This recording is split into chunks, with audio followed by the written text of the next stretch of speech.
Қайырлы күн достар, эфирде Қашығы Ньюс бағдарламасы және оның жүргізушісі мен Жанар Сәрсенқызы.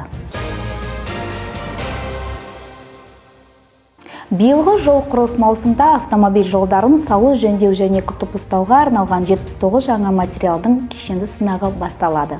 Бұл материалдар зертханалық сынақтардан сәтті өтіп, енді елдің әртүрлі жол учаскелерінде тәжірибелік сынақтан өткізіледі. Сынақ нәтижелері қолдануға тиімді технологияларды анықтауға, сондай-ақ практикалық жағынан жарамсыз материалдарды електен өткізуге мүмкіндік береді. 7-10 сәуір аралығында Астана қаласында қысқы жол күтім мәселесіне арналған ПИАРК халықаралық семинары өтті.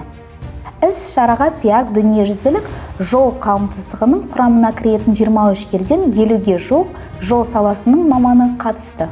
Семинар барысында Қажылғызы мамандары жол құрылыс материалдарды мен жаңа технологиялардың бірыңғай базасын және Q-Smart желісіндегі институт ғалымдарының әзірлемелерін таныстырды. Қазақстанда SuperPave технологиясы бойынша 7 сынақ учаскесін салу көзделіп отыр. Елімізде жол сапасын халықаралық деңгейге жеткізу мақсатында жаңа тәсілдер енгізілуде.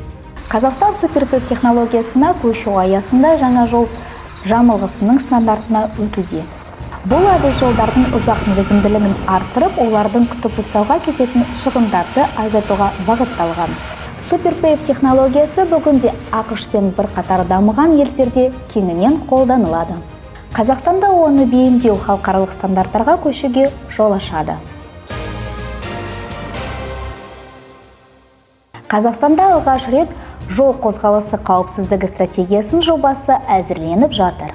Құжаттың негізгі мақсаты алдағы 5 жыл ішінде жол көлік оқиғаларынан болатын өлім санын кемінде 30%-ға дейін азайту. Жобаны Қазақстан Республикасы Көлік министрлігі автомобиль жолдары комитетінің тапсырмасымен институт әзірлеуде. Құжат еліміздегі жол көлік апаттарын артуына қарсы күресте негізгі құралға айналады деп күтілуде. Жаңа стратегия адам өмірін сақтауға және жол көлік оқиғаларының санын азайтуға бағытталған тұтас әрі тұрақты жол қауіпсіздігі жүйесін қалыптастырады деп болжануда.